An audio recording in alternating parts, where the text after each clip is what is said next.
শোন, আমার ফিরতে একটু দেরি হবে। কেক রেডি হতে আরো 1 ঘন্টা লাগবে। বসতে পারি? কেমন আছো? ভালো আছি। কোনো কাজে? আমার বাচ্চার বার্থডে, ওর কেক নিতে এসেছিলাম। Oh, you have a baby? Congratulations. বাচ্চা কত বড় হয়েছে? আমার মেয়ের বয়স 4। আচ্ছা, তোমার কি আমাদের সেই দিনগুলোর কথা মনে পড়ে? না, কখনই না।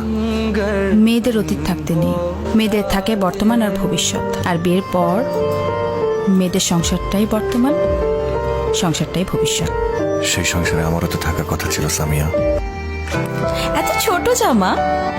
শোনো, আমাদের যখন বিয়ে হবে, ছোট্ট তুলতুলে পরীর মধ্যে একটা মেয়ে বাচ্চা হবে। এই জামাটা তার জন্য রেখে দিও। আচ্ছা শোনো, আমরা কিন্তু বিয়ের পর প্রথম বছরই বাচ্চা নেব, ঠিক আছে? আচ্ছা, আমাদের মেয়ের নাম কি হবে? তুলতুলে বাচ্চার নাম তুলতুল টুলটুল কিছু একটা রেখে দিও।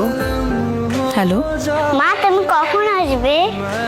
এই তো মা, চলে আসছি আর কিছুক্ষণ। মেয়ে কার মতো হয়েছে? বাবার মতো। এভাবে আমার জীবন থেকে হারিয়ে গেলে হারাতে না চাইলে ধরে রাখতে জানতে হয়। শুধুই কি আমার দোষ?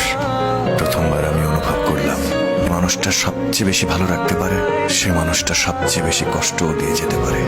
এত কিছুর পরেও আমি তোমার কাছে এসে কথা বলছি কেন জানো? কারণ সবকিছুর পরও তুমি আমার প্রথম প্রেম। এই প্রেম আমাকে হাসিয়েছে, জীবনে মনে রাখার মতো কিছু মুহূর্ত দিয়েছে এবং কাঁদিয়েছে।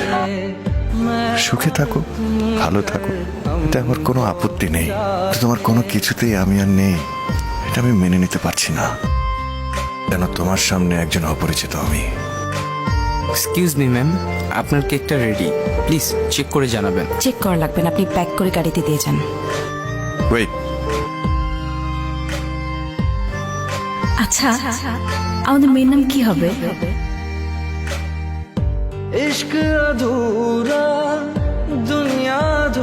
কবে যে তোমার একটা চাকরি হবে? কপালে যেদিন লেখা আছে সেদিন। তোমার কপালে আমি লেখা আছি তো। दिल तो यही चाहे तेरा और